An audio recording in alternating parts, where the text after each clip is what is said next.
Well, hello and welcome to episode number 377 of the Plane Talking UK podcast. I'm Carlos, and in this week's show, the Smithsonian gains a few dollars, a banner-towing pilot tries his hand at a game of bridge, and we take a look at just who is the cleanest and safest airline in the world. And Nev BA are in the top 10. Ooh.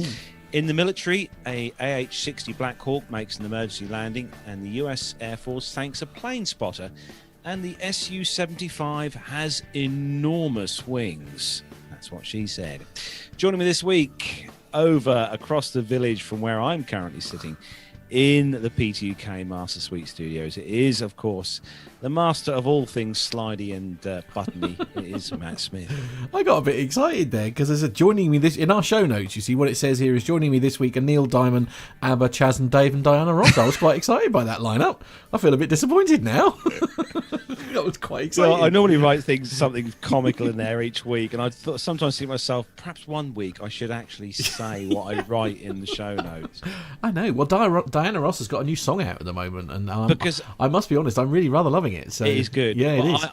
I'm quite confident that many of our listeners will not know who Chaz and Dave are. True, and there's a good reason for that. Yeah, rabbit. Quite. Neville, though, I have no doubt.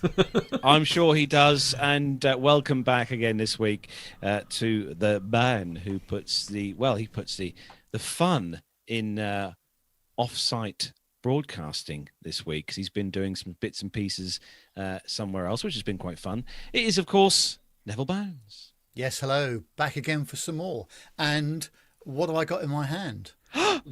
The muff. Oh, dear. This can only mean one thing, that we are doing an air show tomorrow. Oh, my goodness me. Over at Old Buckingham. So I can barely contain my excitement. Weather is not guaranteed, though.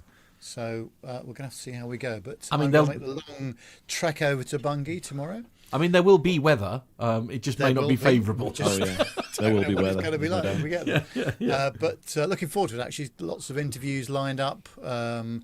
Well, hopefully the cloud base isn't too low so we can get some flying in as well, which would be nice. But yeah, looking forward to getting out and about with the gear again. So yeah, absolutely. Oh, I'm looking so excited. I know. I'm looking forward to getting some content. Hopefully, that's going to be good as well. I know. And then hopefully tomorrow night we are going to visit Mr. Stuart O'Neill, one of the friends of the show. Stuart, who was my CFI when I was learning to fly. We're going to go and see him tomorrow evening and sample some of his lovely food. Excellent. Looking forward to that. So joining us back again this week, as always, it is great to see him. We've only got him for a short time this evening, but it is good to see you. Brace yourselves, ladies. He's wearing a fancy uniform. And he is dressed to impress this evening. It's Armando. This is great. I love how you guys are describing this for an audio podcast, but yes, I am wearing a shirt as opposed shirt to and tie. I'll have your the usual tie. Oh yeah, and a tie. See, if you're listening to the audio version of this, now you're gonna want to go over to YouTube. Good point. Well made. And if you listen closely enough, listener, to the audio podcast, you'll hear just how crisp Armando's shirt is. Right. Or maybe my lovely bride in the background. Of course, both. No, both I'm are actually just equally trying acceptable. to outdo Nev, because we did say, I think at some point as I listened back to the show, that at one point we said Nev is not wearing a shirt. Yes, I know. Yeah. We did say that on last week's podcast. We did, absolutely. So. Just read the caption that's in front of you, please, Armando. The defendant. Yes, indeed. Yes. Like two it. Youths. Yeah. 2 youths. But looking very sharp this evening, Armando, and I know we've only got you for a short time, but we'll make the most of you, I'm sure, for the first half an hour of the show anyway. So great to have you on, as always, Armando. What's been going on with you this week, Armando?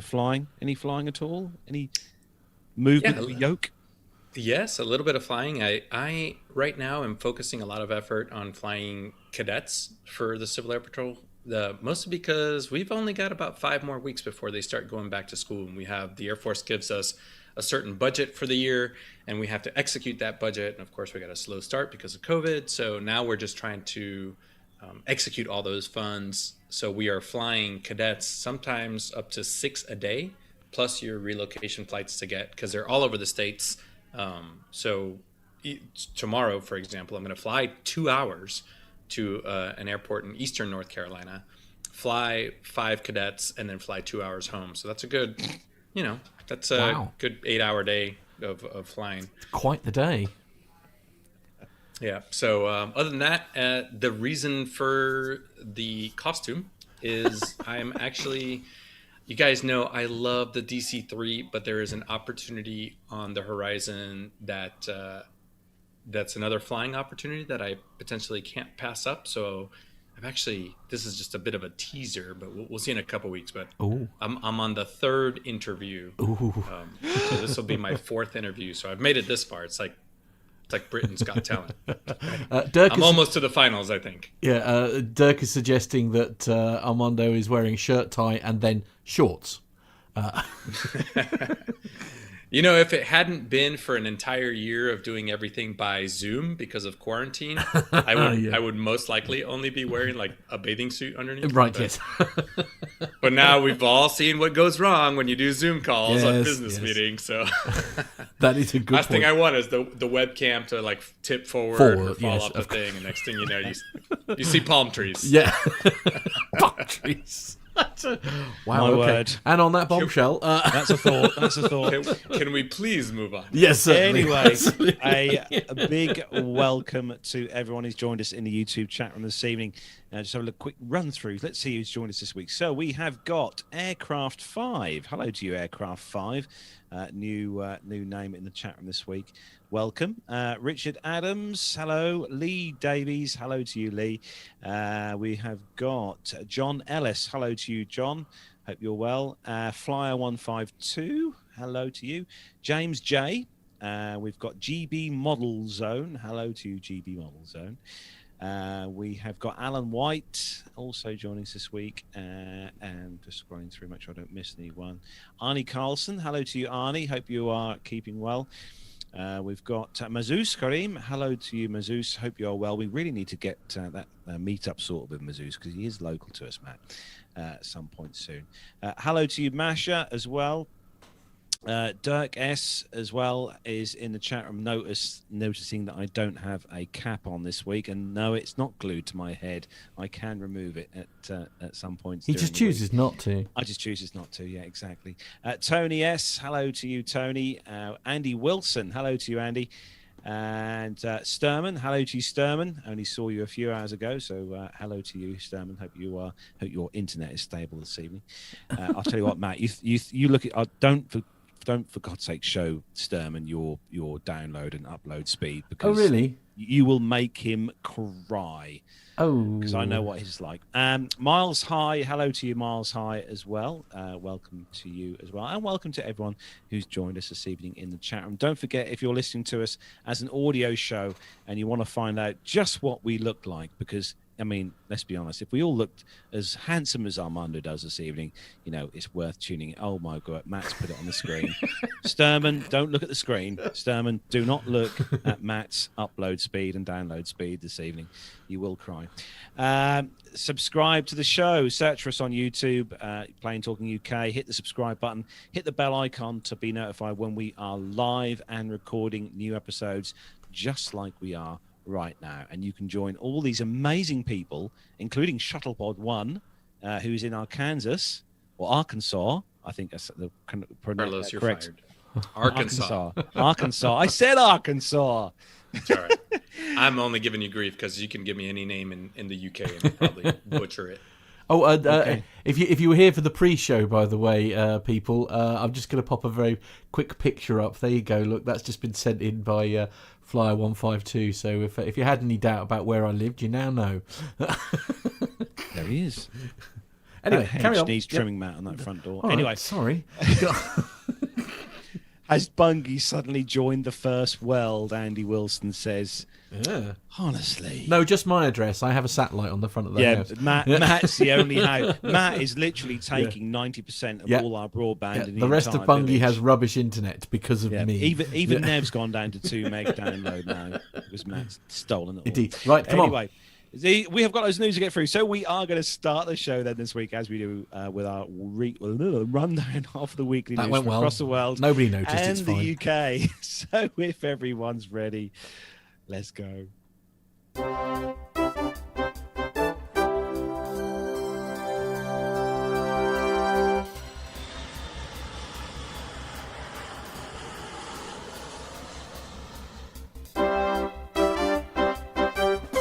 So, kicking off this week's first news story, this one comes from us, twinfinite.net. And the good news for players of Microsoft Flight Sim, the latest flight sim from Microsoft. This week, third-party developers had some interesting news to share about an upcoming Microsoft Flight Simulator add-on. So the first announcement comes from Orbix, ORBX, which is quite a few of the add-ons that I've got on my X-Plane, actually. They've revealed a EU, Great Britain Central and landmark scenery package that doesn't just focus on a single city, but instead covers a large portion of the UK. It features almost 500 points of interest, including plenty of details added to 7 major cities here in the UK. Welcome to Great Britain Central, the first landmark region pack for Microsoft Flight Simulator, designed especially for low and slow pilots who love to explore and discover new regions, and for those who want to enhance their VFR flights in the area. Stretching from Liverpool and North Wales up to Newcastle, the region pack captures hundreds of unique landmarks and attractions ready to be explored, from the busy cities such as Newcastle, Manchester and Liverpool to coastal tourist towns such as Blackpool, Scarborough and Whitby. All have been designed to greatly enhance any flight in the region. So during the exploration, you could expect to find hundreds of uniquely modelled points of interest, including uniquely modelled lighthouses and piers, stadiums, famous castles, manor houses and ruins, bridges, churches, cathedrals, masts, radomes, military bases and installations. That's an interesting one for a sim. VFR reference points, and in addition to the following cities which have received an upgrade in cityscape, including, as we said, Manchester, Liverpool, Leeds, Media City, Salford, Sheffield, Blackpool and Newcastle. And the next announcement comes from 29 Palms, and it's Skiathos, Alexandros Papadimantis Airport, or LGSK. Like many of Greece's summer destinations, this airport is host to many seasonal flights from all over Europe, and has also received an upgrade on the sim. Last but certainly not least, Fly-by-Wire have released the first screenshots teasing the exterior model of the A380, or the Airbus A380, which is apparently going to be freeware, which is nice because it means that you're not going to have to pay for that. So wow, that's good news.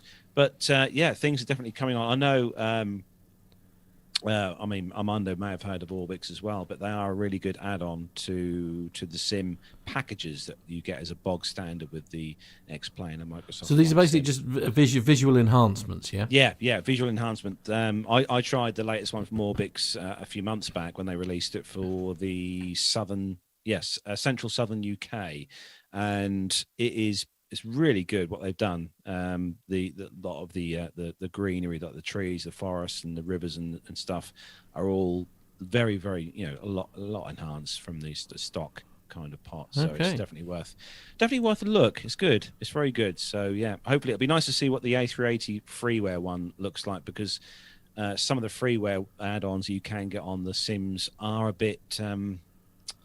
Well, they're free, aren't they? What you pay for. Minecrafty, Yeah. I think is the word. Yeah. As Armando says, what you paid for them, which is not a lot. Yeah, exactly. Yeah, So I'm Matt, with you. Oh yeah, I was just Armando? going to say, I'm with you, Carlos. This is what makes the simulators that much more realistic, and it's awesome when especially when you get something that's around your house or somewhere you like to fly regularly. But the scenery add-ons, the weather add-ons, the aircraft add-ons, that's what really makes them, kind of takes them to the next level. Yeah. I will continue to be an X-Plane person myself, X-Plane 11, and I'm very much looking forward to X-Plane 12 coming out soon.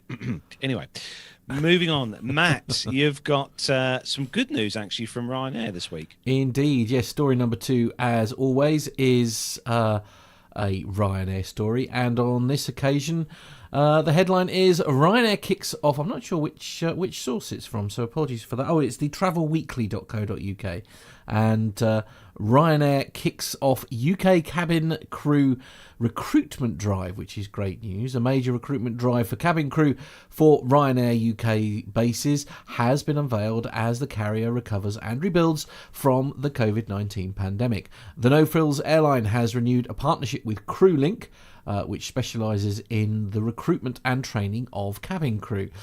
Training will take place at locations throughout the UK for positions at Ryanair's UK bases, which includes Birmingham, Bournemouth, Bristol, Edinburgh, East Midlands, Leeds, Bradford, Liverpool, Luton, Manchester, Prestwick, and Southend and Stansted.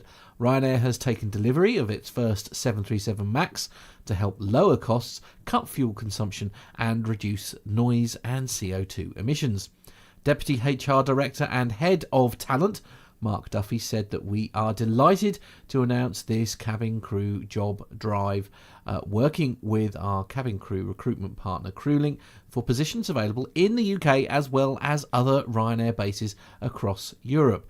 These exciting opportunities offer candidates the chance to secure the best cabin crew jobs in aviation and the chance to work with Europe's largest airline, where hard work is rewarded with fast-track career opportunities. And then throughout the pandemic, Ryanair has worked closely with other people to save jobs, and we are delighted to start planning for a return to growth over the coming years as we recover from the COVID-19 crisis and grow to 200 million guests by full year 2026. Now, I don't know if I'm speaking out of turn here. I think it's probably worth mentioning, to my knowledge, CrewLink only work with Ryanair when it comes to gathering crew, I think. So I don't know if that's I've got a feeling it's the same company, but maybe I'm wrong. Yeah, I was going to say this ties in nicely with the fact that Ryanair obviously got all those Maxes on order, which are being delivered over the next few years. I know they're going to be retiring some of their Dash 800, some of the older 737-800s that they've got in the fleet. They're going to be retiring some of those, but they are going to need a lot more crew to obviously crew all these new Maxes that are coming online over the next few years. So, I mean, it's good news for jobs. Yeah, absolutely. It is definitely good news for jobs. Whether it is, the best airline in Europe to be working for, I draw a very sort of faint grey line under that particular claim, but because I can think of at least two off the top of my head that are probably nicer to work for than this particular company. But hey, it's good news. It's fingers crossed. It's a sign of the aviation industry that we love very much starting to fire back into life. So Nev, you've got the next story, and it's about an aircraft that me and you travelled on not so long back. Yes, indeed. And of course, there's been a lot of freighter activity going on the last 18 months or so.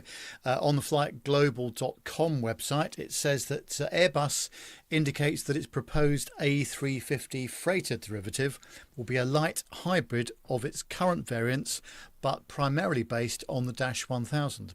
It's aiming for a 2025 entry into service for the Twinjet after the company secured board approval for its development, but the airframer is yet to disclose any potential launch customers. It's based on the existing A350 building blocks to a large extent, says Airbus Chief Executive Guillaume Faury, speaking during a first half results briefing on the 29th of July. But he says the freighter design is predominantly coming from the Dash 1000 and the larger A350 variant will be the main driver. Whilst performance details have yet to emerge fully, Faury says that the freighter will have a 90-ton plus payload capacity. Production will be embedded in the current A350 assembly lines, he adds, and Airbus expects to benefit from the weight of learning from its Beluga XL program, the outsized freighter for its logistics arm, which was developed from the A330. And I saw one of those aircraft take off from Harden Airport last week, actually, which was pretty spectacular. Faury says that the aircraft is in a very strong platform and has the potential to be very competitive on the market in terms of capacity and fuel burn, particularly given the changes in ICAO environmental regulations due from 2028. So, yes, lots of freighter activity being going on, and also, of course, regular passenger aircraft being used as freighters, mainly to the US and the Far East from Europe. But no, it's good to see more production going on down in Toulouse. Brilliant. This is a very popular aircraft, isn't it? The 350 has become very good for Airbus. But Nev, you said it's 90 tons, didn't you? This that you said, but the 777 is slightly more, isn't it? It is, yes. That's over 102 metric tons. But again, I think this is all sort of provisional figures. I think I'll have to really work out what is that. Is that the aircraft or the payload? Because I think it was the payload. Yeah, a revenue payload. Oh wow! Capacity of 102.8 metric tons. Gosh, on the 777. It's a big number, isn't it?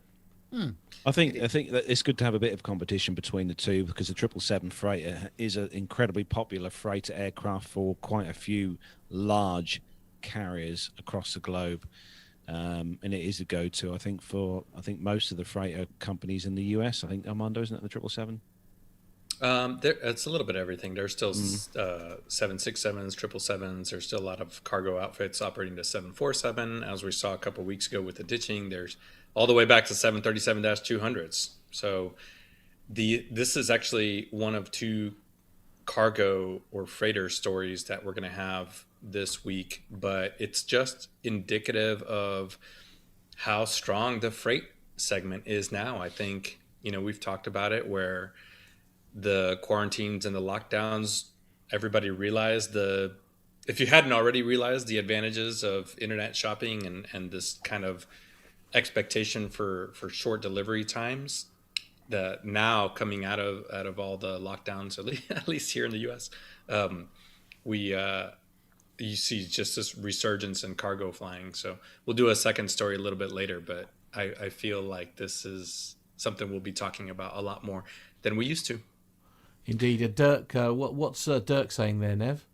Yes, Dirk says, are the A350 freighters really needed? Isn't that thing way too expensive to operate over the well-established freighters? Well, of course, a lot of the well-established freighters will be needing aircraft replacement at some point. I can think of operators that use, the MD-11 freighters and the DC-10s. I think there's one or two of those still going. So those will want to use more modern machinery, particularly with the new ICAO environmental regulations coming in 2028, as it said in the story. So that may be a driver behind this. We'll have to wait and see. Just look at the world we live in now, guys. Like, everything is quick and fast. Order online, Amazon, eBay, True. Freight is a massive thing. So, yeah. Indeed. Yep. Actually, it's worth pointing out as well that I was really shocked at how quick the package that I sent over to Armando got to him last week. It was from the time it left here in the UK, it was with Armando in, I think it was just over 24 hours, wasn't it, Armando, from point to point. Yeah, was, amazing. with you. I mean, we tracked it all the way from Bungie to Charlotte, and it was pretty cool. Yeah, absolutely amazing how that works. So yeah, I don't think we could do it that fast here in the UK. No, don't even go there. No. Anyway, moving on to the next story, Armando. This is quite an exciting story. Yeah, I love especially stories about young pilots overcoming just incredible challenges like we did we talked about last week. This particular story is from Fox News 13, which is a local news outlet to Ocean City, New Jersey. But video of this has made it through social media. And it's the pilot of a small banner plane that put his airplane down on a bridge in Ocean City, New Jersey. He escaped without injury. Now, the emergency services crews responded to a call that a plane had made that emergency landing on the Route 52 causeway between Ocean City and Summers Point. This is a couple days ago now. So Landon Lucas was an 18-year-old pilot for Paramount Air Service. He experienced an engine failure as he was flying near the steel pier in Atlantic City. Lucas released the banner into the ocean, and he was attempting to reach Ocean City Municipal Airport when he spotted a gap in traffic in the on the bridge, and he was able to successfully land with no damage to the airplane, no damage to any cars. I don't believe he even hit anything, no light poles or anything. That's just an amazing ability to think on your feet. From what I saw, I think this was a Piper Cub. So a Piper Cub has usually some version of a 65 horsepower engine, whether it's a Continental Lycoming or a Franklin engine. And he did an interview on a local news outlet either that day or the day after, and it showed the cowling all opened up and how they recovered the airplane from the bridge. I think they just sent a couple of mechanics out, took the wings off, put it on a pickup truck, and just hauled it back to the airport. But just as pilots, we're always thinking, what if?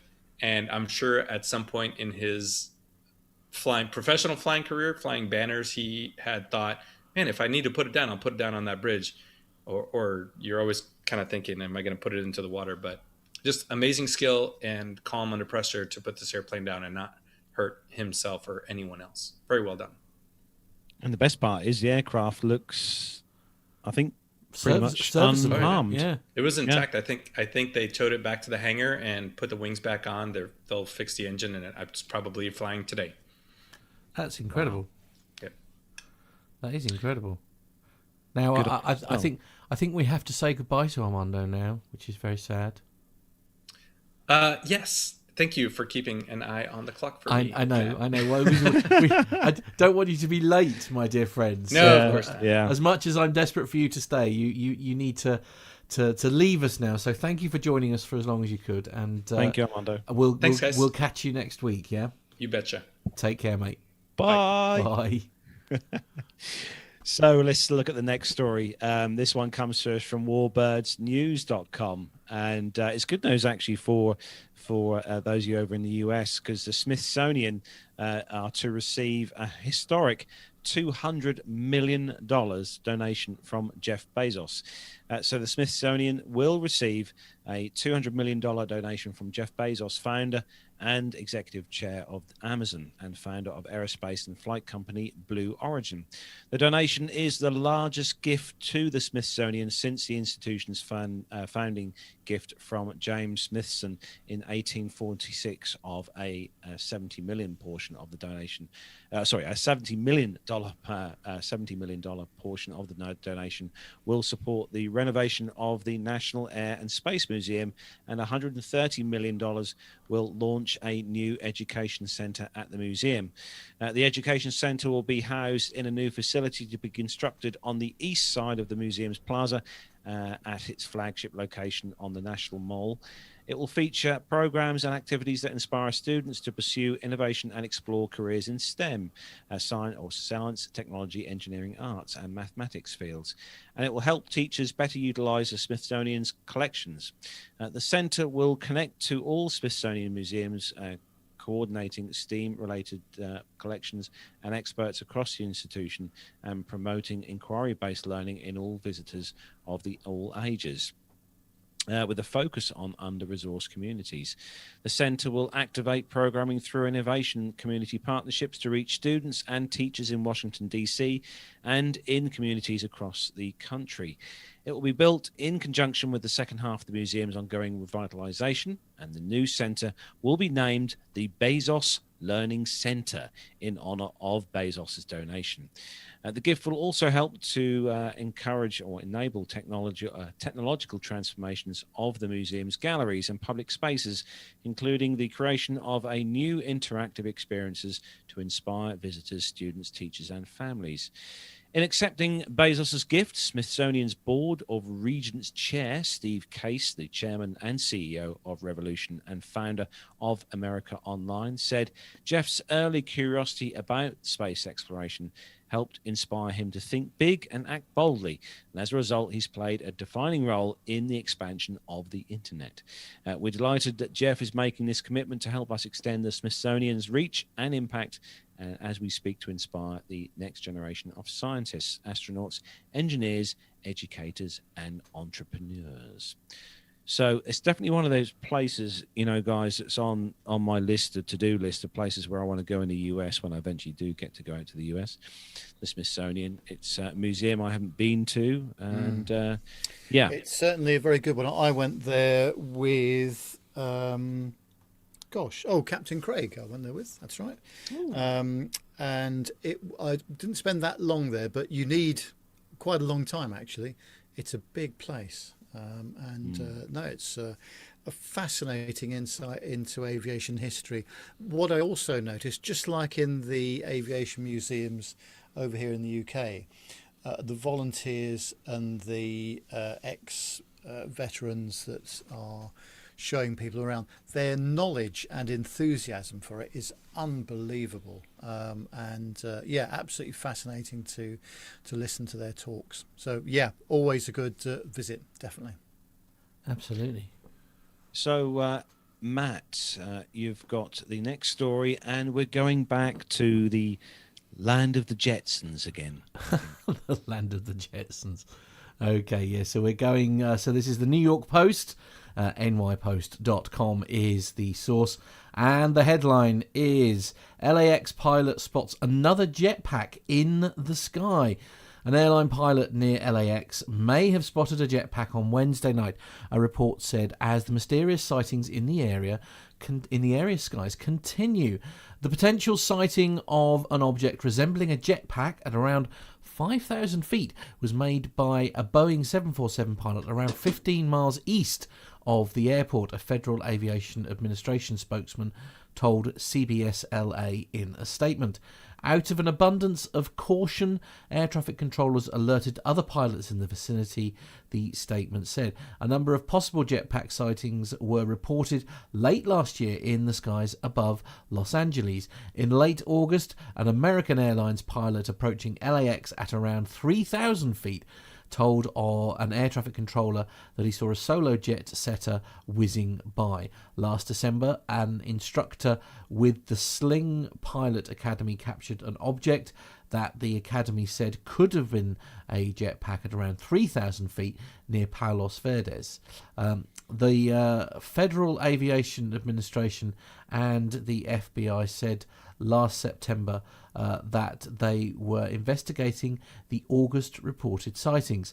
A report later issued by the FAA, according to CBS LA, concluded that the sightings were most likely not persons with jetpacks. Now we're seeing these a lot at the moment, aren't we? It seems to be happening an awful lot. There's been a few quite recently, and forgive my,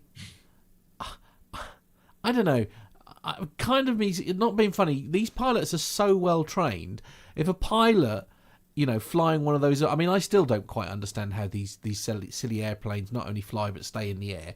I know it's all about aerodynamics and all that kind of thing, but not being funny. If one of those amazing qualified people says, "I've just seen a guy with a jetpack," I'm inclined to believe them. And it's in the same area all the time, isn't it? There's obviously somebody who's either built one or got one or something like that, but it just seems so dangerous, doesn't it? It is. I mean, the pilot's going to be out. You'd be able to see whether it's the difference between a guy in a jetpack or a kid's kite. It's just And these people are not likely to be sort of reporting UFOs. Do you know what I mean? Because they're not drunk for a start. It's that sort of scenario, isn't it? It's very strange. I think also that. Captain Al, for example, would have his own form of propulsion and wouldn't need one. Quite. There is that. That is always a risk, I guess. Mind you, this is obviously happening in the US. Over here in the UK, we tend to have more UAVs or drones, which are sort of flying around in the way of jets and stuff in this area. But we don't seem to have the jetpacks in the UK. Don't know why, Yeah. Well, not that we want jetpacks flying in and around Heathrow Airport in the UK, though. But the weather is too unpredictable. That's why. Exactly. Yeah. Yeah. God, if you were outside right now in a jetpack, guys and girls, you wouldn't need a jet pack. No, you wouldn't. Because the wind would blow you wherever you want to go. So. This is very true. Yeah. This is very true. So, Nev, you've got some news from EAA AirVenture. Yes, indeed. It's on the flyingmag.com website.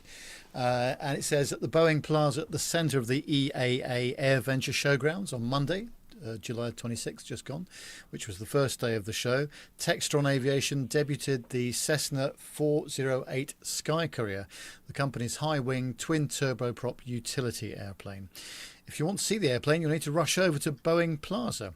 The Sky Courier will return to the Textron Aviation HQ in Wichester, Kansas on Tuesday, after participating in the afternoon flyover events. FedEx approached Textron back in 2017 to design a purpose-built cargo airplane to serve as a feeder aircraft for smaller airports. We really appreciate everything that the Textron team has done in working with our design and engineering teams at FedEx to provide exactly what we need, a state-of-the-art feeder aircraft that allows us to serve our customers with more product options, said Bill West, who's the Vice President of Supplemental Air Ops at FedEx. With rugged landing gear, the airplane can utilise unimproved airports with runways as short as 3,300 feet at maximum takeoff weight, said Textron Aviation flight test pilot Todd Dafforn. The aircraft's powered by two PT6A65 SC. SC stands for Sky Courier engines, each producing up to 1,100 shaft horsepower. The Sky Courier is designed to carry as much as 6,000 pounds of cargo or up to 19 passengers, depending on the configuration. Customers can choose a full cargo configuration, full passenger configuration, a passenger option with a cargo compartment, or a cabin that converts from a passenger to cargo. There is also a skydiving option in the works with a stall door, possibly a roll-up version, says Dafforn. The Sky Courier has a maximum cruising speed of 200 knots and can fly up to 900 nautical miles. One of the most impressive parts of the Sky Courier is the cargo door. The 87-inch by 69-inch gap can easily accommodate large freight items, and the compartment can fit up to 3 LD3 air cargo containers. Freight can be palletized or loose loaded as well, again providing us the options we need to better serve our customers, West said.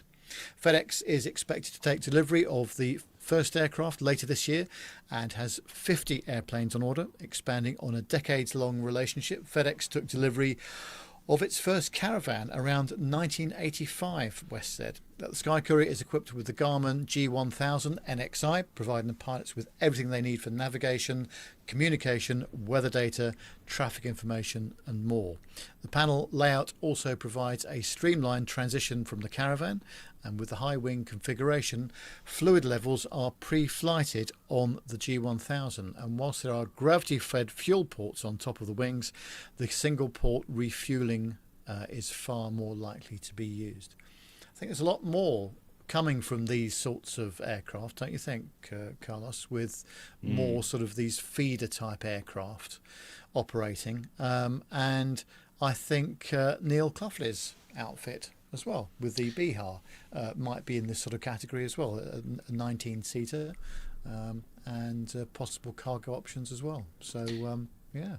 I think it's going to be important there, especially in the UK, because we have obviously got some point areas in the UK which are not accessible by large freight aircraft such as 777s, 767s, and for us or for people to be able to transport cargo using an aircraft of this size will obviously be just as it can carry quite a amount of weight, this aircraft. Plus the fact it's also it can get in and out of some pretty kind of rough airstrips, I should say, which are in around the UK. This will work very well, I think. But also in the US as well. It's also going to be good for the US to have these in there for sort of their cargo feeder kind of things. Yeah. And as we said, or as I said earlier, with the way things are going in the world, with everyone buying everything nowadays online, things like this are going to go from strength to strength. I think. Absolutely. Yeah. So next story is coming to us from CNBC.com. And worrying, this one, actually, guys. Sleeping at the airport. American Airlines flight attendant pilot unions complain about lack of hotel rooms. Labour unions representing 40,000 American Airlines pilots and flight attendants say the carrier has failed to provide crews with enough transportation and adequate hotels during layovers, a trend that's depriving them of rest in some cases. In grievances filed with the carrier on Tuesday this week, the Association of Professional Flight Attendants and Allied Pilots Association said crews are facing hotel booking and transportation delays while being on the road. They said that we have flight attendants sleeping in airports and outside of baggage claim, my word, due to the company not providing hotel accommodation in a timely manner. APFA National President Julie Hendricks said in a statement. So she said the crew rest is being impacted and clean, comfortable and quiet rooms are not being provided for required rest. American said in a statement that it is looking into the union's concerns. Taking care of our crew members while they're away from home is a priority, said American Airlines. On July the 17th, several American Airlines flight attendants stayed overnight on cots at Glacier Park International Airport in Montana after flight delays led crews to reach their legal limits on work for the day, according to the union and the airline. There weren't enough available hotel rooms in the popular tourist destination, a union official said. The crew was originally supposed to return to New York base on the same day. The incident was unusual, but flight attendants have often arrived at destinations without lodging and face long waits for rooms and extensive hold times for crews, lodging support, the union official said. The airline searched for hotel options as far as 3 hours away, but there were no availability that night, which coincided with a large music festival, apparently, according to American Airlines. So a spokeswoman said that the incident was an anomaly and that the company is working to prevent it from happening again. The pilots' union, APA, said it wants pilots reimbursed for lodging expenses, including when they have to find hotel rooms for themselves. Now, I was under the impression, guys, that I thought that most airlines, I know TUI does here in the UK, but I thought most airlines block book, or they have a designated hotel which is kind of pre-booked for crews to stay in if need be, but perhaps I just wonder whether this is something to do with the pandemic, possibly as well, with staffing levels being lower than normal, perhaps as well. But I was also just thinking as well, as I stayed in a hotel this week on Wednesday night down in the West Country, and the hotel room was absolutely fine, but there was this ticking noise going on the whole time, and I put up with it for about an hour, and then at 11 o'clock I just asked the hotel to move me to another room. It was awful. But the reason I mention that is because if you get interrupted or poor sleep, if you're en route, whether you're cabin crew or whether you're flight crew, it must really mess up your next day's work, mustn't it? I know this is a slightly different point, I realise, but in this situation, of course, they've got problems with actually getting hotel rooms in the first place. But it really does, crew rest is a big topic, isn't it? That's for sure. I mean, it's important for jobs like that, especially with crews and stuff, on a safety point and that. I mean, even like for jobs like what me and Matt have done, or what I do and what Matt used to do, and driving and stuff, you need to have you've got to be rested and sleep. You've got to be rested for absolutely. stuff to be safe in that in the job that you do. But like I said, I am surprised that they don't have a hotel, even based on the airport, that they have rooms pre-booked for crews and stuff. It's, I mean, strange.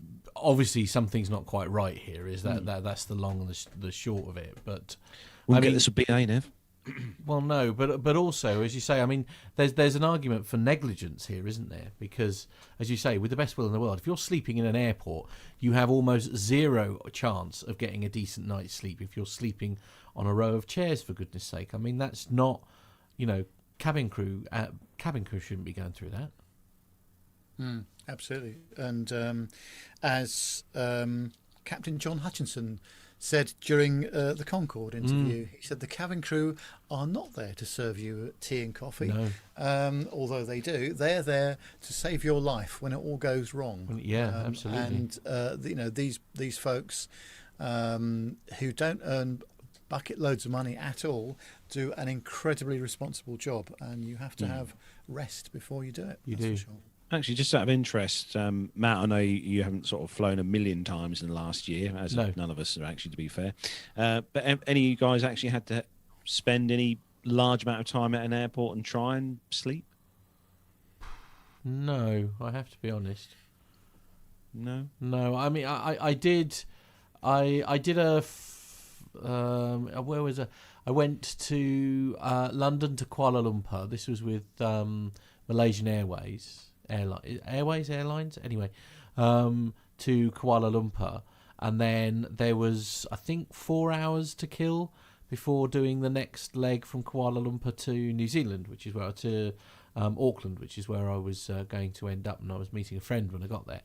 And that 4 hours, I tried to, because I hadn't sort of slept on the plane or anything like that, mainly because I was too nervous, and I was desperate to try and get some sleep while I was there. And if anybody's been into Kuala Lumpur, admittedly this was about 10 years ago, at the time it was a very new and very beautiful airport. I think it's still a very beautiful airport personally now, with lovely sort of, it wasn't like you see it Stansted where you got your plastic chairs and your all that kind of thing. They were, it had padding and stuff on it, but it was almost impossible to sleep, mainly because there was just so much noise going on.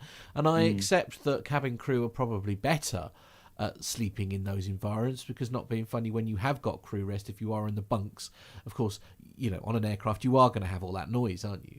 So I don't know, it's not for me personally. I don't know if Nev's had to. Sorry, Alan's saying, great point, Nev. Airlines are putting fatigue risk management systems in place for situations like this. Well, it's just as well, I think. And also, I mean, it would be quite reasonable for the crew, whether it's the flight crew or the cabin crew, just to call in sick, to say I'm too tired. The flight, and thereby, gives you another problem, or gives the airline an operating problem then as well. But to answer your question, no, I've never been able to sleep at an airport. I think I've probably dozed once or twice somewhere. But honestly, it's just not possible to do it, especially in a transition type airport like Dubai, or, as you say, Kuala Lumpur, one of those big Middle Eastern airports or Far East airports. There's some quiet places at Dubai Airport, funnily enough. Is there? There is. Yeah. Okay. Well, we only found it once, and that was when we were going from Dubai over to Oman on a connecting flight. But there's a few areas in Dubai Airport where they've got like an oasis in the middle with all like trees and stuff growing, and there's water running. Right. And it is actually quite relaxing sitting there, and it's out of the within way. The it's airport? out of the way of within the airport, and it's out of the way of all the kind of seating areas and stuff. And it's kind of like just a little area where there's just a few chairs and seats and stuff, and you can sit down. It is quite nice actually. Oh wow. Okay. Yeah, it is. Yeah, it's an amazing airport. Dubai Airport is amazing. Yeah, I've never had the pleasure. Maybe one day. We will. So moving on to next story, story number 9 this week, and CNBC this one, and we haven't had a top 10 or 20 for I can't remember the last time we had a top 10 or 20. But Nev, what is this top 20 we've got for this week? Well, it's on CNBC, and this the headline is World's 20 Best Airliners are named by Air Safety website. So travellers who are on the fence about flying again may want to check out a new list of the world's best airlines. The airline safety website, airlineratings.com, published its list of top airlines in the world, which traditionally ranks carriers by safety, in-flight service, passenger comfort and flight routes. But this year, new judging criteria are shaking up the rankings. For the first time, airlines are being judged in part by how they responded to the COVID-19 global pandemic. And there is a list. Is there? Does that mean I have to do this then?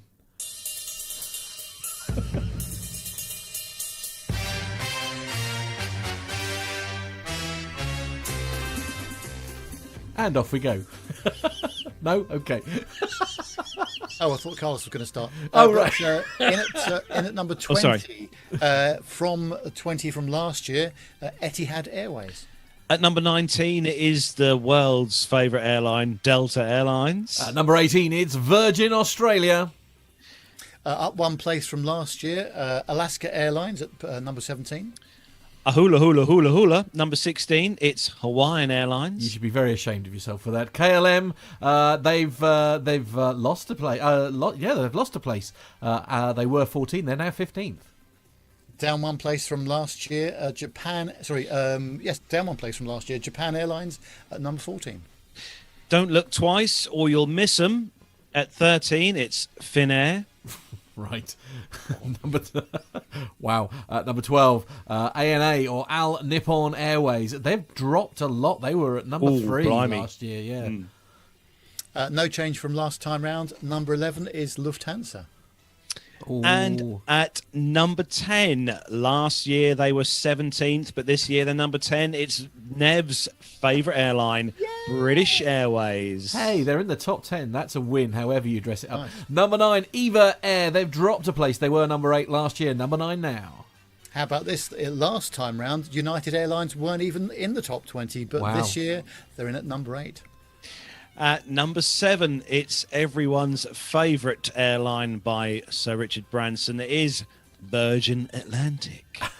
At number 6, Cathay Pacific. They're down a place from number 5 last year. Number 5 is Emirates. Oh. And at number 4, it's Stephen Grant's favourite airline. It is, of course, Qantas Airlines. Okay, mate. At number 3, Singapore Airlines. They've dropped a place. They were number 2 last year. Number 3 now. And down one position from last year, because they were top of the shop, is Air New Zealand at number 2. And on the top spot, they've done it. They were number 9 last year. It's the airline that we love to pronounce in various different ways. It's Qatar. It's Qatar Airways. And that's our top 20 countdown. Oh, how amazing was that, guys? But following on from that, they have done. You mean there's more? There's more. This is not so much a top 10. This is some newer awards, that the Excellence Awards. Okay. So individual carriers are also singled out for Airline Excellence Awards for superior service and products. Nice. So this year's best awards went to. So I'll kick this one off. So the best first class product went to Singapore Airlines. Wow, Nev? okay. Best business class was Qatar. Best premium economy class was Air New Zealand, which I'm not surprised about. Best economy class, check this one out, Air New Zealand. Again. Wow. And the best low-cost airline in the Asia-Pacific region was Jetstar. The best low-cost airline in Europe, EasyJet. Ooh. There you go. The best low-cost airline in the Americas, no surprise here, Southwest. Yeah, absolutely. Best ultra-low-cost airline is Vietjet Air. Wow. Okay. What's the difference between a low cost and an ultra low cost? I mean, You don't even get a seat. You have to stand even up. cheaper. yeah, cattle class. Straw. Yeah. Straw. Okay. Yeah. The best regional airline was Qantas. The best. Oh, here we go. Are you ready for this? The best cabin crew, Yeah. Virgin Australia. Okay. Very good. Best airline lounges, that is Qantas. Oh, I don't know. Do you agree with that, Nev? Well, I've not really been in a Qantas lounge, No. so I can't say. So. Indeed. Best in-flight catering award, which is obviously close to my personal heart here, and that goes to Qatar. And this one doesn't surprise me in the slightest at all. Best in-flight entertainment award, and it goes to Emirates. That just doesn't surprise me at all. Although I'm surprised not to see Emirates anywhere else in that list. Actually, I would have. I would have said that. Yeah, I mean, especially their first class thing with their suites and all that kind of thing. You'd have thought that would have scored quite highly, unless it's just so ridiculous nobody's ever been able to get a ticket or afford a ticket for one. I would have thought Emirates would have been best for economy, but that's just really okay. Me personally, but yeah. Well, there you go. So there we go, guys and girls. Are excellence awards winners, and obviously that 20 best airlines named by Air Safety websites. So that's from Air Safety Sites list. So check those out. So very cool. Yeah, hope your favourite airline was there. Yeah, some interesting discoveries there of airlines that I'd never heard of in one or two cases. Well, quite, yes. Yeah. So, Nev, you have got our final story for this week, and it is a fantastic and finally story. Yeah, it is. It's on the classicfm.com website, so that would hint at a musical offering, possibly. And it says a bunch of strangers gave an airport pianist a $60,000 tip, and our cockles are well and truly warmed, it says. Tony Valentine Carter, 66, performs nearly every day in the waiting room of the Hartsfield-Jackson Atlanta International Airport. And whilst stuck between flights, podcaster and influencer Carlos Whitaker, who has a sizable Instagram following, stopped by to listen and started filming him for his social media. Zooming in on the pianist's tips jar, Whitaker writes, I've got an idea, and decides to approach the pianist, telling him, "You're killing it. You got Venmo?" Carter replies, "No, I have Cash App." "Okay," Whitaker says. He asks the online following, "Let's bless him. Everything I get in my Cash App during the next 40 minutes, I'm going to drop into his account. Then when I leave, I'll tell you his, and you can keep blessing him." Tony, Whitaker discovers, lives with kidney disease and spends 9 hours a night on dialysis, but shows up at the airport to play every day. Until now, the biggest tip he had ever received was $600. Tony plays the piano in Concourse A in the Atlanta airport, next to the chick feeler.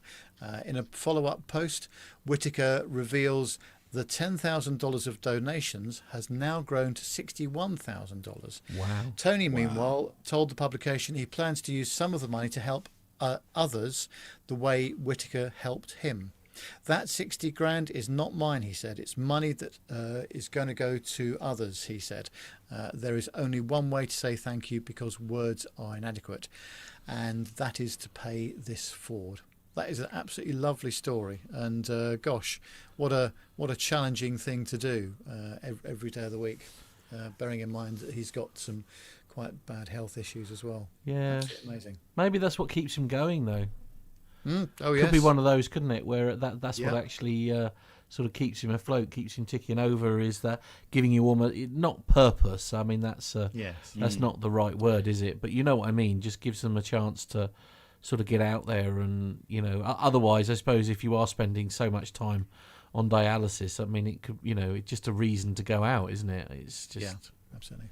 There's some videos to go with this story, guys and girls. So Matt will put these in the show notes for you to click on. But there's the video which the Instagram guy took of this of Tony playing piano. Yeah.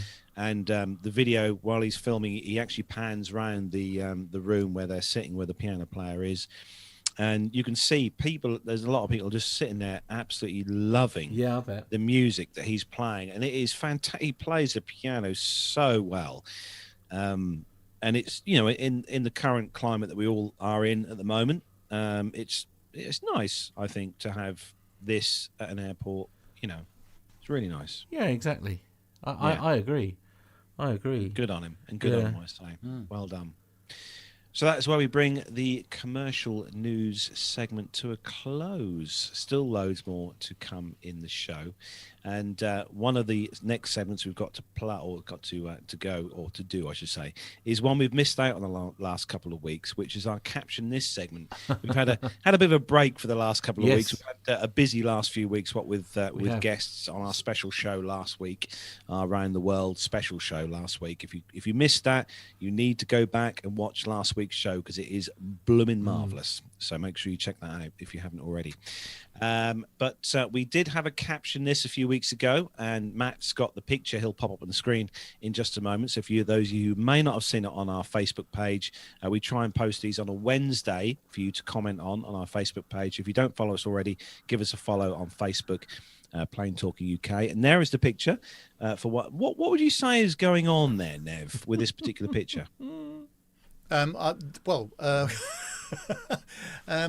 Yes, it looks like an unenthusiastic turboprop, doesn't it? That's a word of it.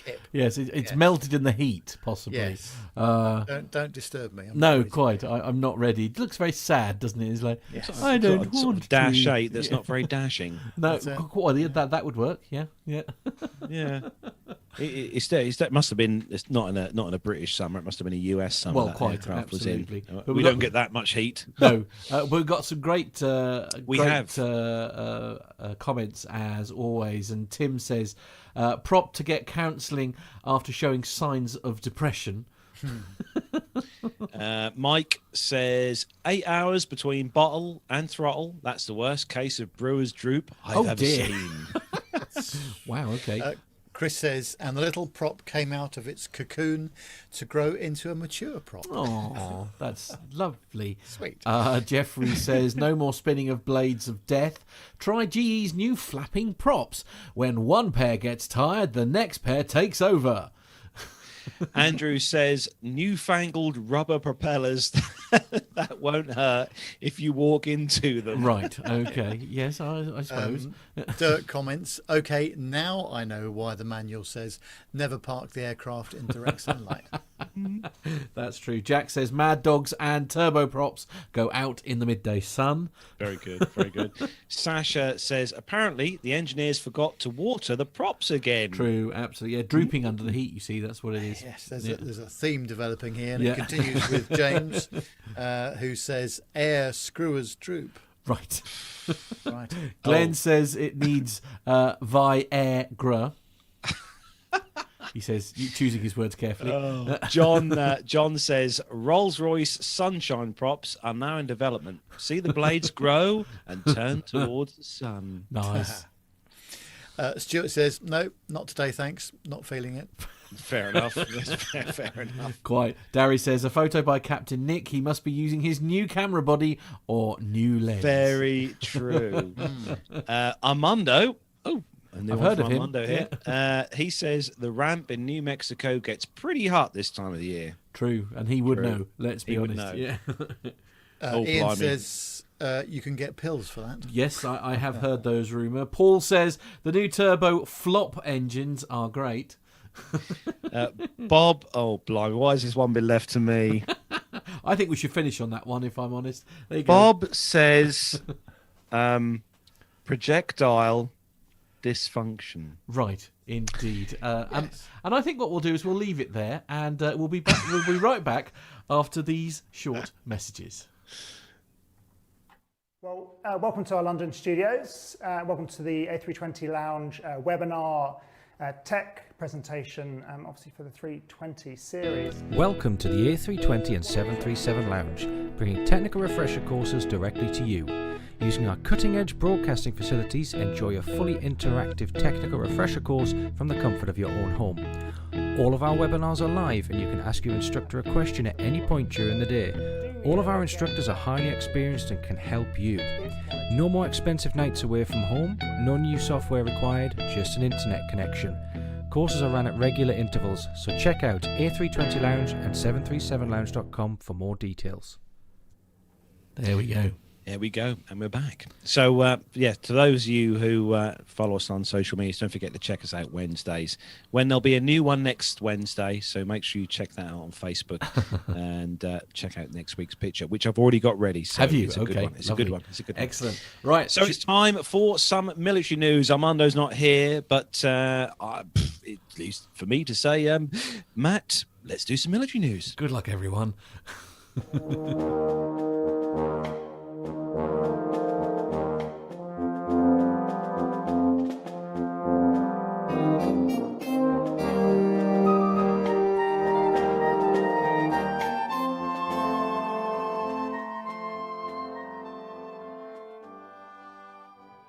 Hey guys, in this first military story, a Sikorsky UH-60 Black Hawk from the U.S. Army's 1st Combat Aviation Brigade was forced to make an emergency landing on the streets of Bucharest, Romania this week.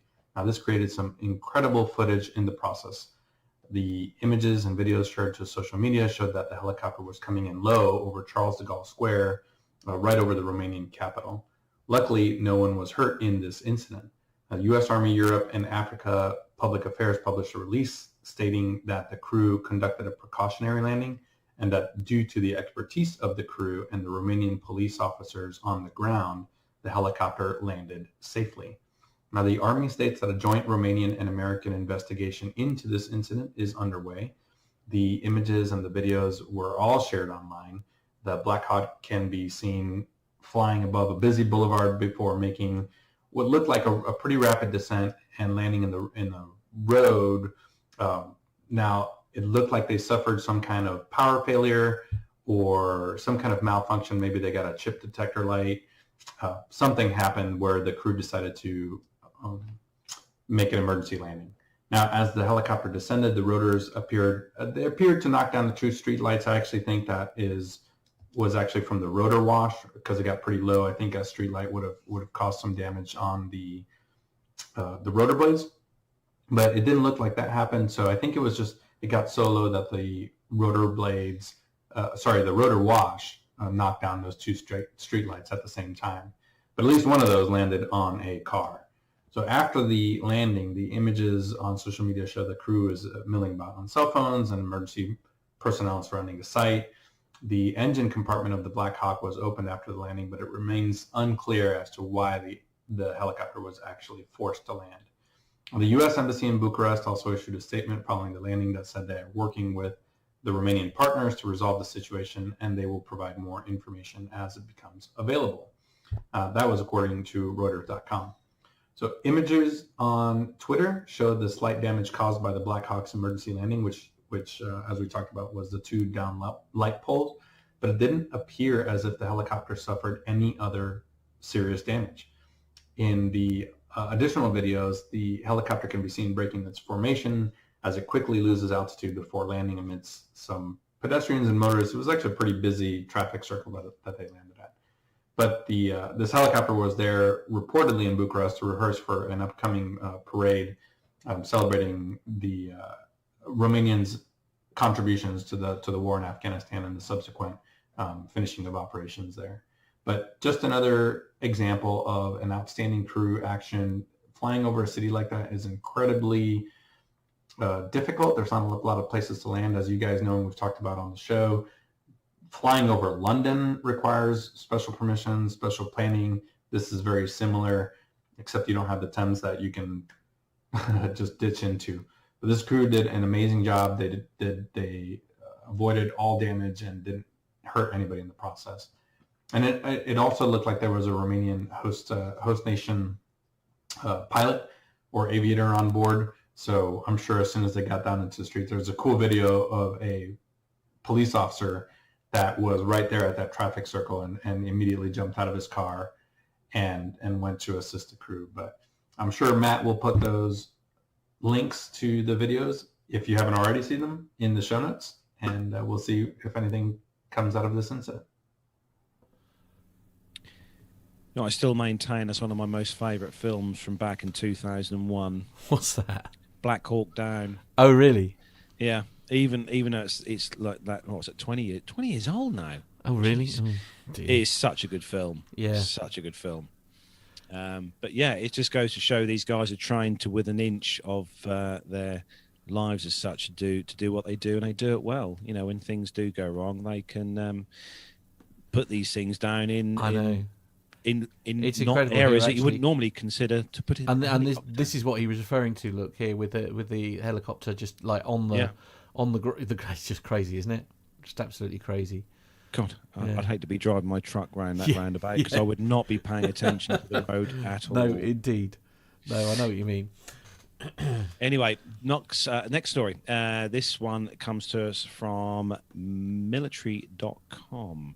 And this is something we all should be doing, actually. I'm surprised probably Jonathan Warner's probably seen something like this in his times. But US Air Force pilot thanks British man who guaranteed a happy landing.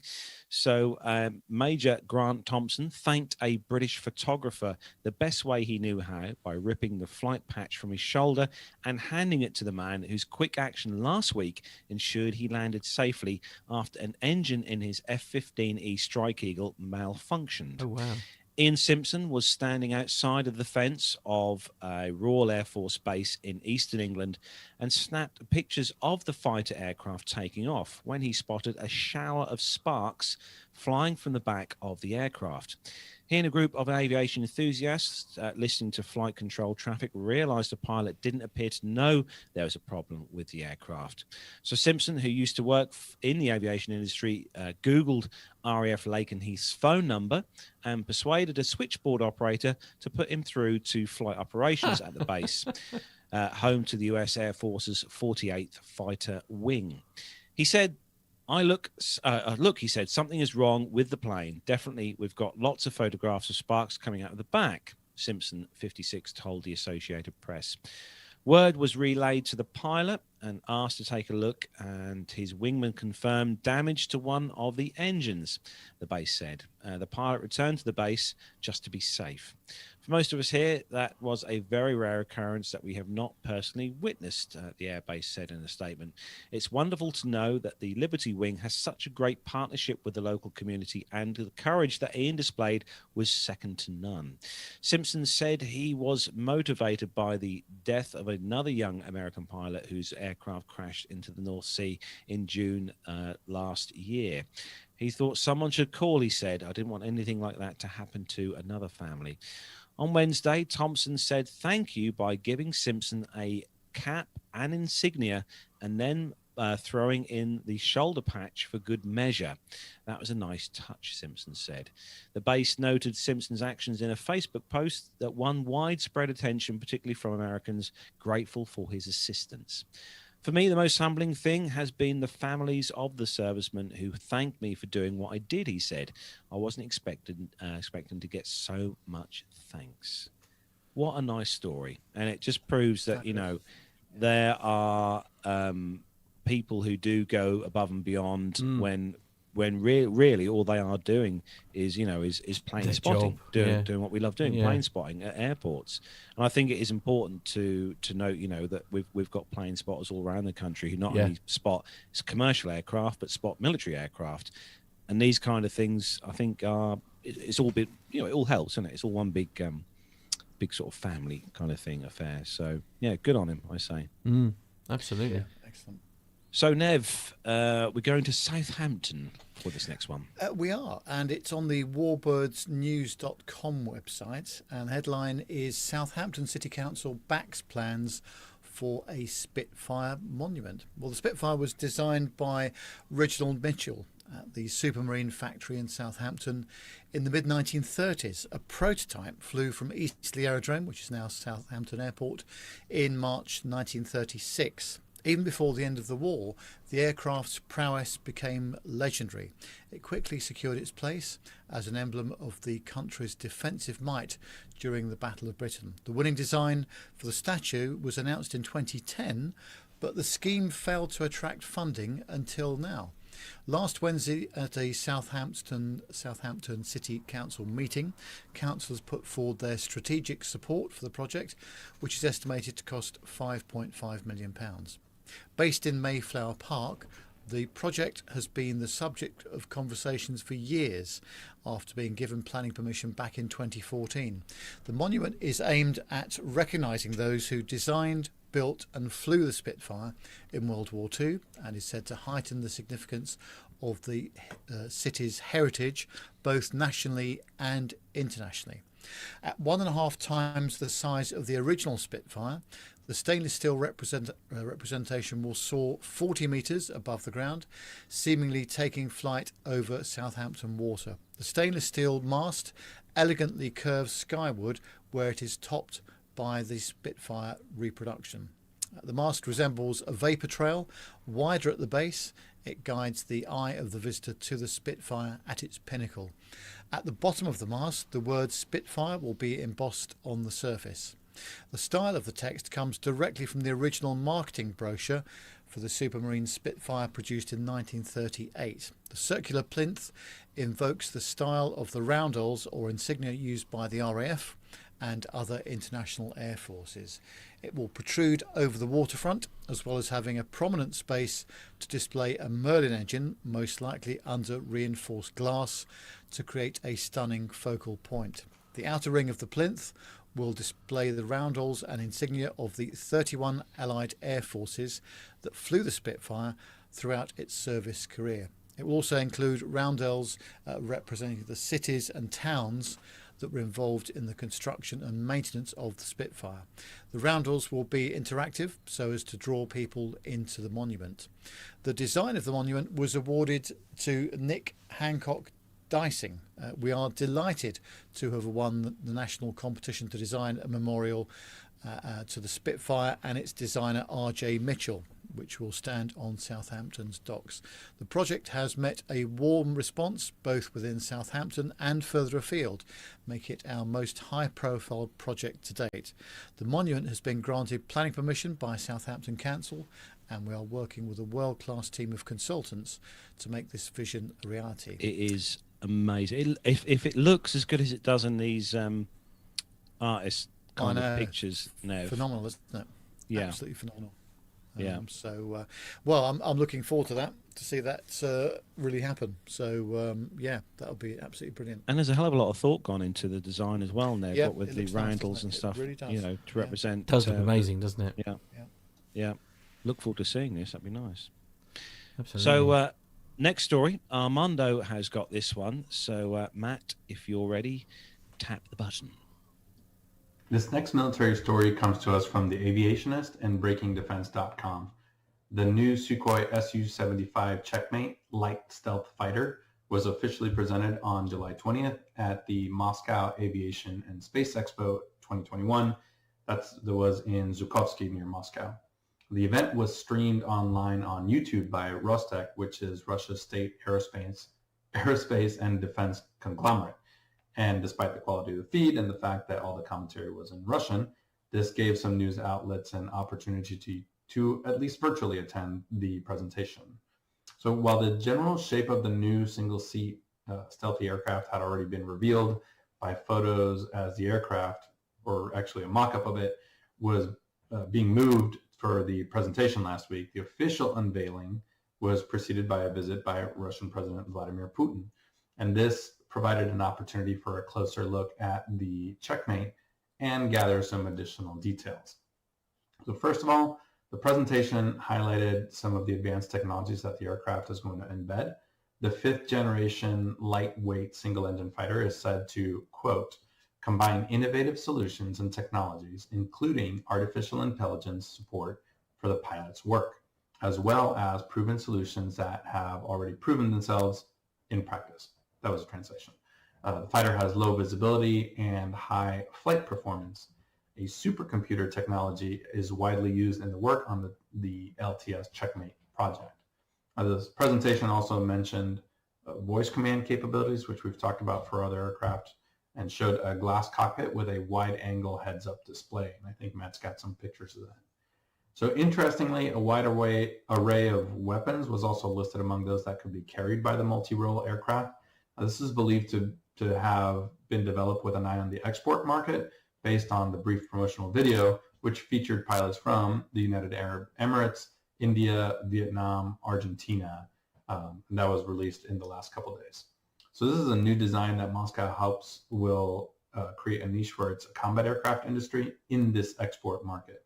Their intent is to upend sales by competitor aircraft built by other nations, such as the Gripen, the F-35, the Chinese J-35.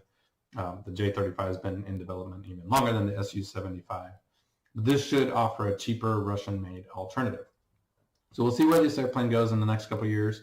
The Su-57 and the MiG-35 were both supposed to be exported aircraft, but those large deals never materialized. This Su-75 had a deal signed in 2017 with the UAE, but that deal was broken shortly after that when the Emirates decided to go with the F-35 instead. So this aircraft is not going to be available anytime soon. The first flight of the new prototype is at least 2 years away, and series manufactured version at least 5 to 7 years in the future. And so nations that are hoping to get this airplane may not be in a situation to wait that long for it. See, he's very good at making very complicated subjects less complicated. I was just looking at the pictures actually on the websites where the info came from with this Su-75. You know, when you look at a fighter jet, especially like this, and you just think it's a rip-off of many different fighter jets that are currently either flying or in production at the moment. And yeah, because there's bits of the F-35 on here. There's a bit of the F-16. If you look at the pictures, I don't know whether you had the file pictures for the story or not. Matt, yeah, I know we popped it up. Yeah, I just think, I don't know. Jonathan Warner will probably be the one to pass a comment, I should say, on it. But I do. When you look at these, I think it's mainly because they're trying to get the most stealthiest looking, the most fastest, and all, trying to tick so many boxes. And because they're doing this, all that it just looks like every other fighter jet that's that's currently being produced or flying now. But yeah, I might be wrong, but we'll see. See what we will. Chat room say. They always comment. They look quite. They look great in the pictures. That's a given, really, isn't it? I mean, it's. I'm just trying to think what. I mean, this again. You could easily put this down on lighting look, but I mean, this looks absolutely stunning. It does look really good, but it looks like a mishmash of lots of US built fighter jets from various years. I might be wrong. Jonathan Warner's put a good comment in the chat room. He's saying F-35 equals Dave, right? Which is delayed and very expensive. Oh, okay. I like that one. Sturman finds that amusing as well. Right. Yeah. So very good. Thank you for that military segment this week, Armando. I know he's probably busy doing what he does best at the moment. Well, yes, indeed. Yeah. But we have had some feedback to the show this week. Yes. And this week's feedback comes to us from a member of APG, and it's all about hot air balloons, because we have a discussion. I think there's a few. Well, I think we accidentally upset him. We did, and he sent us some feedback, and it's and well, I'm not going to say any more. Matt, just press a button. Okay, here we go.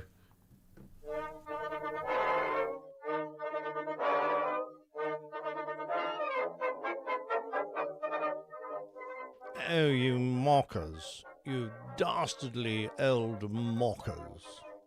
I shall now reveal the truth of my early days as a defender of our sceptred isle against the incursions of Johnny Foreigner and their massed balloon attacks.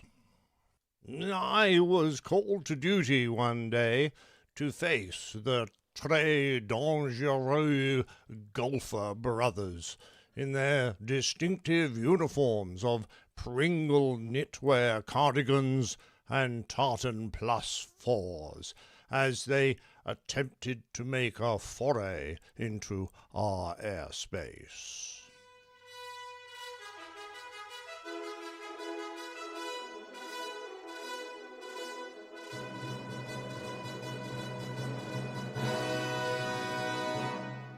I warned them so they knew I meant trouble.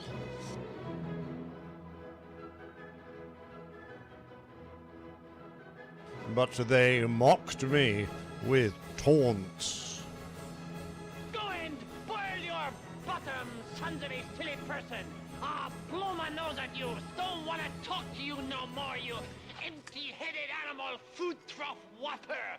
I fart in your general direction! Your mother was a hamster, and your father smelt of elderberries! As a result, I had no option other than bring them down with my trusty Sibley side flintlock blunderbuss which I had loaded with rusty nails, nuts, bolts, bad grammar, poor pronunciation, foreign accents, and other old rubbish I usually got from the PT UK podcast. Now, despite the inaccuracies evident in my PT UK ammo, one blast was enough to bring down these intruders.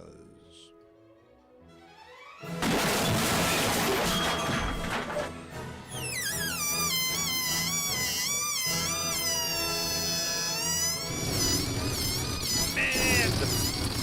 Sacré bleu!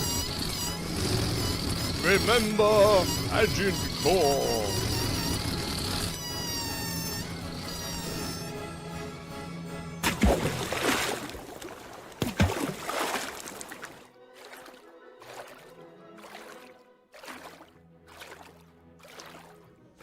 And I left them to swim back across the English Channel to whence they came.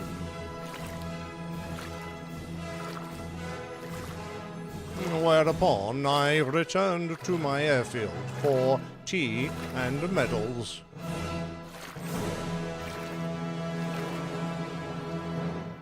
I mean, very moving stuff, clearly, but... I'll tell you what, since that lad stopped flying, he's got far too much time on his hands, hasn't he? As he does. Oh, my goodness. His production values are just like... absolutely. I mean, wow, is all I have to say to that. It's given me a coughing fit. So good, honestly. Captain Nick. Oh, no. For those of you who don't, for those of you who might be new to the podcast foray, who may not know Captain Nick, Captain Nick is one of the hosts over on the Airline Pilot Guys show, and he does a plane tales segment each week on that show, and it is fantastic, well worth a listen. Indeed, Nick is one of the. He's such an awesome. Aircraft 5 is very impressed by the sound effects. It was quite the production, wasn't it? Honestly, I'd never heard anything like it. Oh dear, never mind. Fantastic, thank you for that, Captain Nick. Very, we appreciate. So I think we've been told off, but I'm not sure. Yeah, Richard is wondering, where does Nick get his beer from? It must be very good stuff. I think he's got a good point. Nick does love his beer. He does, yeah. He does, yes. Oh dear. Right. So, well, yeah. I don't think there's anything else we can say after that, is there? I know. Right, so as we said earlier on the show, for those of you who might have missed it, don't forget to go back and check out last week's show. It was very, very good indeed. We had two great guests on from the Around the World special that we had on last week. Well worth a listen if you didn't listen to the show, and also it's on YouTube as well. So make sure you check that out on there. On the subject of social media links, actually, for those of you who might not already follow us on Facebook, Twitter, or Instagram, please do go over and give us a like, follow, or whatever else you do on those social media sites. Search for Plane Talking UK. If you want to send us a picture, an aviation related picture, as Matt got earlier on in the show, don't forget you can send that to our WhatsApp number, which is +44 757 224 9166. Lots of pings going on in my ear here. Is that me or is that you, Matt? We have got the website as well, allaws.planetalkinguk.com. On the website, you can find the links to our YouTube page. Also, you can find links on there to our Patreon page. And a big thanks again to all our Patreon and PayPal subscribers who massively help to push the show forward, and with their kind donations each month is what's helping me and Nev get to Old Buckingham tomorrow to the air show, and we hope to bring some great content from Old Buckingham for you guys over the coming weeks to play out on the show.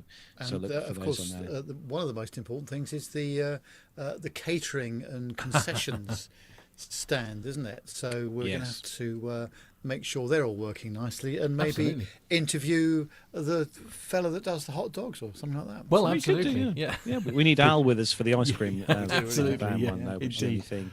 Yeah. But yes, take yourselves over there, and don't forget as well, on the website as well, you can find the links to our shop where you can treat yourselves to a PT UK t-shirt. They're in sky blue. glorious 100% softer than soft cotton with an embroidered logo on the front, PTUK, and on the back there's the print with PTUK and stuff on there. Great to get hold of one of them. If you haven't already got one, we have got plenty in stock, so don't forget to contact us if you want one of those through the website. And also on the website there, on the shop, you can grab yourself a PTUK mug. So if you're a fan of coffee or tea, or actually you can put anything you like in there. I mean, Armando drinks whiskey from his, so that's absolutely fine. You can get yourself a PTUK mug on there as well, which is also really, really good. So check those out as well. And so quick round robin before we wrap up the show then, guys. I know Armando's disappeared, but he's very busy, and hopefully he'll be able to give us an update next week on how he's been getting on. But Nev, what is, apart from the air show that me and you are going to tomorrow at Old Buckingham, what's going on for you next week? Back into London next week, I think. Lots of customer visits, visiting a well-known broadcaster in the west part of London. Oh, those people that have got dishes on the I've heard of them. Yes. Kind of so that'll be good. And then at the end of the week, we're off to Winchester for a couple of days, where we're going to have hopefully some dinner with Captain Nick, where I should be asking him what on earth he meant by that piece of feedback. Okay. Do I look forward to a full update on that very soon? Yeah. What's going on with you, Matt, next week? Busy in the office of fun? Well, we've got so tomorrow I'm off, which is why I'm not able to join you guys to an air show. I'm off to do something I haven't done for a long time, which is to film a video, film a band, which is kind of exciting. So I'm looking forward to that. It's going to be a lot of fun. It's a live production, so which is why I'm involved and not Nev. Have you got your WhatsApp notifications on, Matt? I keep getting pings in my ear. No, not coming from here, my friend. Sorry. No, it's not me either. That's weird. Okay. Anyway. You've digressed slightly. Yes, that's good. And just a quick note, actually, before we push on. I did get a message this week on Twitter from one of the people who follow me on Twitter, and they asked about the Malta Air Show. We are, hopefully, all things being well, me and Nev should be going to the Malta Air Show this year. Nev, everything's booked, isn't it? It's all booked, planned. Yes. Everything is done. Hotels booked, flights are booked. Just waiting for some media passes and stuff like that. Would be nice. But of course, it's all subject to the old COVID, isn't it? So we never quite know what's going to happen next with this business. But we are all planning to go. So let's see how we do. Yeah, fingers crossed things will be good, so that me and Nev, and also Captain Al is hopefully, fingers crossed, coming out there with us as well in September. So if anyone is listening and thinking of going out to the air show in September in Malta, give us an email, give us a text, give us a tweet or whatever, and we'd love to meet up with you. Hopefully, if we go. Yeah, so, there we go. I'm sure it'll be fine. I think we're getting there. I think we're sort of reaching a point now where hopefully we're all good, aren't we? So fingers crossed. Yes. So that's it then, guys and girls. That's where we're going to bring episode 377 to a close. Big thanks to Nev this week for joining us on the show. Big thanks to Armando as well for joining us at the top of the show. And all the best to you, Armando, in your exploits over the next few days. Thanks to Matt as well in the PTUK Master Suite Studios for doing all the techie stuff this week in there and pressing all the right buttons and right sliders this week. It's been very good. Well done, Matt. And a big thanks. It's probably worth mentioning, actually, I'm going to be missing for the first time since February of last. This will be, I've actually been the only one now out of the whole team who hasn't missed a show since COVID started. And I'm going to miss one. This is going to be a bit scary. So next week, if you tune into the show next week, it'll probably sound a bit like this. Right, good. Let's hope not. Yeah. Let's hope not. No. Fingers crossed it'll be good. Yeah. You'll have John breathing down your neck if it is. I'll tell you. John will be the voice screaming in my ear next week. Absolutely. Yeah, So I hope you have a nice time next week, Matt. We will miss you as always. So hope you'll. What do you mean as always? I haven't not been here for 18 months. I've literally done like 50. What was it? Something like 60 plus shows or something like 50 million shows. Yeah, absolutely. Well, Lee Davies is saying it's chaos next. Well, thank you, Lee. Yes, that vote of confidence is what you need right now, isn't it? Yeah, fantastic. Exactly what I need, Lee. Thank you very much. and worth noting as well, before we wrap up the show, don't forget to tune in to Ask Your Smart Device to play Park Radio on Sunday between 2 and 5. No, don't do that. Oh, no, not 2 and 5. No, you're on the morning now. Yeah, you're doing breakfast now. Sorry. I'm on a new show now. Oh yes, Matt's got a new show, guys and girls. Shameless plug. Go on, shameless plug, Matt. No. He's doing the breakfast show on Sunday. I am. Yes, that is all. Anyway, moving on. We'll all be asleep. Yeah, exactly. That's what I'm worried. I've been over listening because everyone's in a coma. Exactly. But there we go. All part of the fun. There we go. All part of the fun. So join us next Friday for the show. Then we'll all be back hopefully, and apart from Matt, obviously, but we'll be back, and I'll hopefully have things running smoothly. Yeah, that's it then, guys. Have a great weekend. Take care, stay safe, enjoy your weekend, guys and girls, and we'll see you next Friday. Say goodbye, everyone. Bye-bye, everyone. Bye-bye.